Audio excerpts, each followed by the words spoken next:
beautiful day, beautiful beings, and joy for all things, beautiful hearts. It is mine truly, yours maybe, Sierra M. Clark, and welcome to my channel.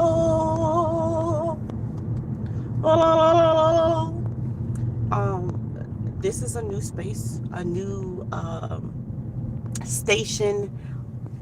Is it a new station? A new channel. I'm trying to, yeah.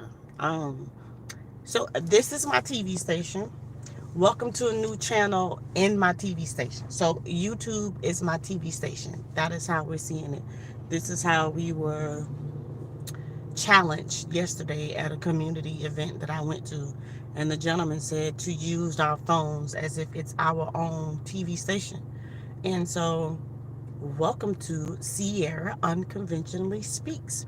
And you have turned to the channel that says, don't only be the victim. That's this channel. And Sierra is unconventionally speaking about how to disrupt outdated narratives today. Yeah, disrupt outdated narratives today by using your story. By using your story, by using the things that you go through in everyday life. So don't only be the victim, live your story. That's it. That's the message. And that's what we're going to be doing here. So run, tell your friends, so your friends can tell your friends, so we can all be made free and live our best, most magical lives and stop repeating expired narratives and stop doing expired things that don't contribute to your elevation. Why are you still doing it if it's not contributing to your elevation? That just tastes... It's like throw up in my mouth. You're doing what? Is that going to help you get to where you're going? If it's not, then why are you doing it? Don't. Don't is an acronym for disrupting outdated narratives. When you get to do that, motherfucking today you get to do that. You get to disrupt that crap today, right now, in this time, right? And then you collapse the time, and you won't think that you got to keep going back and forth with old things and old people that don't contribute to your elevation, that don't is not a part of you being an intentional creator of your reality. If it's not helping you be an intentional creator of your reality, then why are you doing it? Blech. Remember that? Blech. Blech. Don't do that.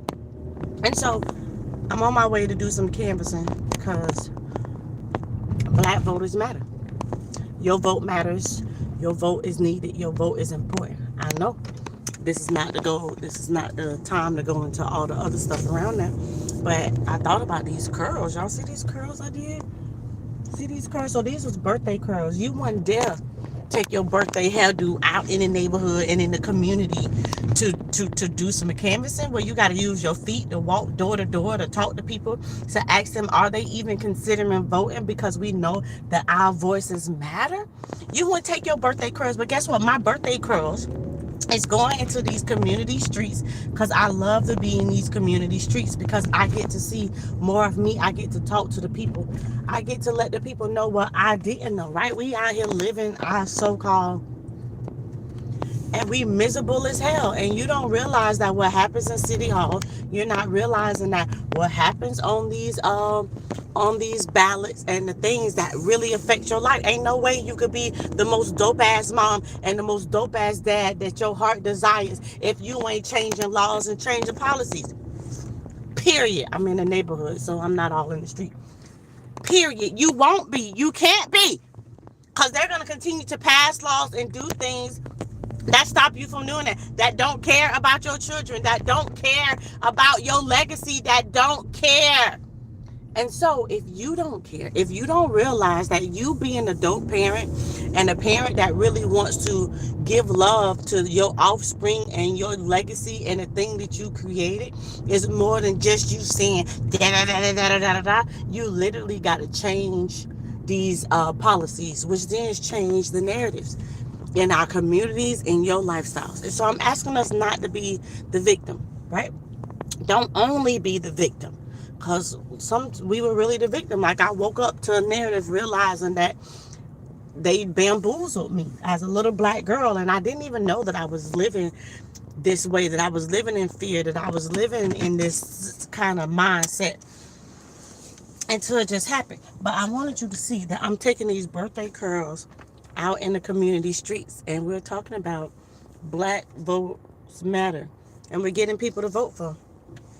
And so, but I remember something, and I remember how I found out that I was an anorexic. Yeah. So, and it's so this is the thing about your life story.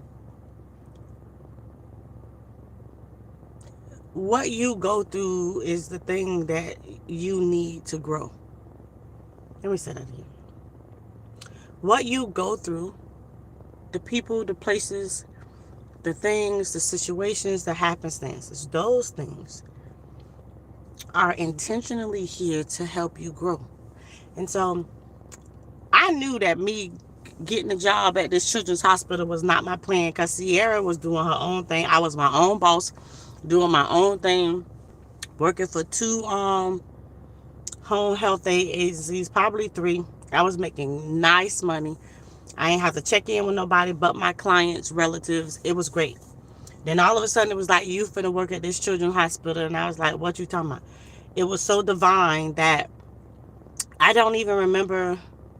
I remember seeing the ad in the paper, and I'm dyslexic, so I'm not the one that just picks up a newspaper, but literally it's those things that you got to stop ignoring when your spirit is telling you to do a thing. You should take heed to those things, because God is trying to tell you something. Your spirit be trying to navigate you and direct you, but you so busy want to be independent that you don't even want to listen to your higher self, and you don't even understand why you stuck in the same place. Disrupt. Don't only be the victim. Don't only be the victim. Don't. So I end up getting this job that I still don't even know how I got this job. I'm not even sure. I don't remember even filling out the application. All I remember is like going for the interview. I don't remember driving to the interview. I don't remember getting dressed for the interview. Like, none of that. All the thing is like, I like somebody like snapped their finger and woke me up, and I was sitting there talking to this lady. And she was not very nice as an interviewer. She was really discouraging, really. Yeah, she was doing her due diligence, because her idea was to discourage me. So be mindful of the things that are trying to discourage you when you know what you know, that you know that you know, and you know where you're supposed to be. So um she said, she pointed to the stack of papers on the desk. Like, literally it was this high stack of papers sitting on this desk, and I kid you not. And she said, these are all the applications that went in before your application. Listen, this stack like this, y'all. I'm not putting on. Stack like this. These people put in these applications before you. I didn't need to know that. You don't need to know what was. All you need to know is that you were where you were divinely supposed to be. Period. That's all that you should care about. We worried about who did it before us, what you don't got, and how da. If God sent you, go. Everything else is already worked out. I'm trying to told you. And I'm telling you and telling you what I know, right? I ain't telling you what I read in the book. I'm telling you what I know, because I know. And so this stack of applications, she said, these people filled out these applications before you, pretty much telling me that there was no way that I'm going to get the job. So why are you interviewing me? Why I was told to come here? Why am I even sitting here? Like, you're there for a reason. I was there for a reason, whether if it was to get the job, whether if it was to walk into this new portal, whether it was whatever it was, whether if I was supposed to meet somebody on my way, whatever, me being there, me getting in motion, doing everything to arrive there or to leave there was all for a reason. So I said, ma'am, because see, during this third time, y'all gonna get to know me. And I love this. I love this for you, because you should really get to know me and not think that you know me. So Um, what happened? Yeah, so I said, ma'am, I'm here because I was told to be here. I'm here because my spirit told me that I'm supposed to be here. That's it. I'm not nowhere else. I don't normally just go to stuff for fun. I ain't just normally doing that. I normally going where my spirit send me to go. Even if that's a night of karaoke, because karaoke is a spiritual thing. You can't tell me the creator of all creations didn't create karaoke to help you free your soul so the rest can follow. Yeah, free your heart so the rest can follow. You can't say me that you singing from your uttermost parts isn't a part of setting you and making you free. Karaoke is a spiritual thing, and I debate anybody who got something to say. Tell them I said it. Tell them I said it. So, um, when you are where your spirit told you to be, you don't have to worry about the other things. And I said, ma'am, I was told to be here. I was told to be here. And so I think it was like two parts to like the interview or whatever. I don't remember doing none of those things. All I remember is when I left that day and I was on my way. I was staying in Clearwater at the time. And when I left that day and I was driving back to Clearwater going up US 19, by the time I got to, I can't remember what street I needed to turn on. I was off of Sunset Point I needed to turn. So by the time I got to Coachman, East Bay, one of those streets, them people was calling me. That lady, the same lady called me. The same lady called and said, Sierra, you got the job. What? Oh, I forgot. I didn't put my earrings on. Sierra, you got the job. None of it ain't gonna always line up. It ain't gonna always feel how you want it to feel because you are human, and sometimes you've been letting your humanness keep you in being the victim of the reality of the narrative that is telling you, I'm tired of living this narrative. This narrative is outdated. What you do with outdated milk? Do you keep outdated milk in your refrigerator? Are you drinking outdated milk when it says it has expired? That's what you're doing with your thoughts. That's what you're doing with your experiences. You are keeping yourself partaking in outdated things, and it is fucking you up. Drink some expired milk and see what happened to that belly. See what happened to that gut. And see where you find yourself on your toilet releasing that shit. Listen, this is my channel. And I'm here to keep it real. I finally got a space. I finally am confident enough to just talk my talk. Sierra is speaking. And I hope somebody's listening. I hope you are listening. I hope you are ready to give yourself the opportunity to be a better version of yourself. Don't disrupt outdated narratives today. Don't only be the victim. Live your story.